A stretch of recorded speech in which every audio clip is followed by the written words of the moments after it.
നമസ്കാരം. ഇസ്രായേലിനെതിരെ നേരിട്ട് ആദ്യമായി ഇറാൻ നടത്തിയ സൈനിക ആക്രമണത്തിന് പിന്നാലെ ഇറാൻ പ്രതികരിച്ചത് ഇനി യുദ്ധം തുടരാൻ തങ്ങൾ താൽപര്യപ്പെടുന്നില്ല എന്ന് അറിയിച്ചുകൊണ്ടാണ്.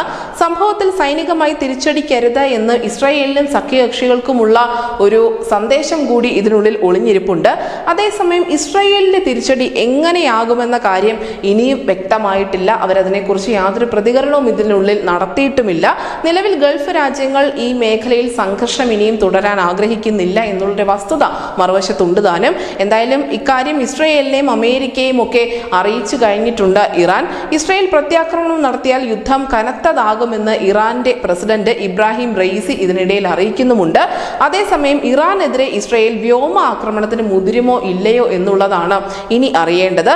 യുദ്ധത്തിലേക്ക് നീങ്ങരുത് എന്നുള്ള അമേരിക്കയുടെ താല്പര്യത്തിനപ്പുറത്തേക്ക് ഇസ്രായേലിന്റെ ഭാഗത്തു നിന്നും ഒരു നടപടി ഉണ്ടാവുകയാണെങ്കിൽ ലോകരാഷ്ട്രീയത്തെ തന്നെ അത് വളരെ ഗുരുതരമായി ബാധിക്കും എന്നുള്ള ഏറ്റവും പ്രധാനപ്പെട്ട ഒരു കാര്യം കൂടി ഇതിൽ ഉൾപ്പെടുന്നുണ്ട്. ഇസ്രായേലിനെ ഇനിയും പിന്തുണച്ചാൽ അമേരിക്കയുടെ പശ്ചിമേഷ്യയിലുള്ള സൈനിക താവളങ്ങൾ ലക്ഷ്യമിടും എന്ന ഭീഷണി കൂടി ഇറാൻ ഇതിനിടയിൽ മുഴക്കിയിട്ടുണ്ടായിരുന്നു. ഇറാനെതിരെ കൂടുതൽ സൈനിക നടപടികൾ വേണ്ട എന്നുള്ള ഒരു നിലപാടിൽ തന്നെയാണ് ഇപ്പോൾ ബൈഡൻ ഭരണകൂടവും ഉള്ളത്. പക്ഷേ ഇതിൽ ഏറ്റവും പ്രധാനപ്പെട്ട ഒരു കാര്യം എന്നാൽ UN ചാർട്ടറിലെ ആർട്ടിക്കിൾ 51 അനുസരിച്ച് നയതന്ത്ര സ്ഥാപനങ്ങൾക്ക് നേരെ എന്തെങ്കിലും തരത്തിലുള്ള ഒരു ആക്രമണം ഉണ്ടായാൽ പ്രത്യാക്രമണം നടത്താൻ ഏതൊരു രാജ്യത്തിനും അവകാശമുണ്ട്. ഈ ഒരു വസ്തുത ഇവിടെ നിലനിൽക്കുന്നുണ്ട്. അതുകൊണ്ട് തന്നെ വലിയൊരു തിരിച്ചടിക്കാണ് ഇസ്രായേലിന്റെ മൗനം തുടരുന്നത് എന്ന രീതിയിലാണ് ലോകം ഇതിനെ വിലയിരുത്തുന്നത്.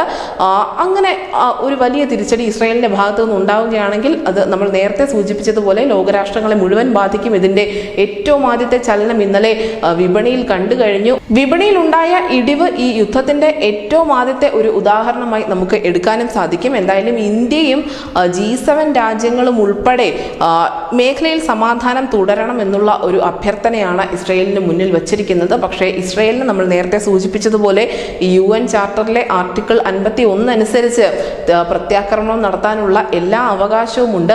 ആ അവകാശം അവർ വിനിയോഗിക്കുകയാണെങ്കിൽ അവരുടെ ഏറ്റവും പ്രധാനപ്പെട്ട സഖ്യകക്ഷിയായ അമേരിക്ക പറയുന്നതിനും അപ്പുറം ഈ യുദ്ധ താല്പര്യവുമായി ഇസ്രായേൽ മുന്നോട്ട് പോവുകയാണെങ്കിൽ തീർച്ചയായും ഇനി ഉണ്ടാകാൻ പോകുന്നത് ഒരു വലിയ യുദ്ധം തന്നെയായിരിക്കും.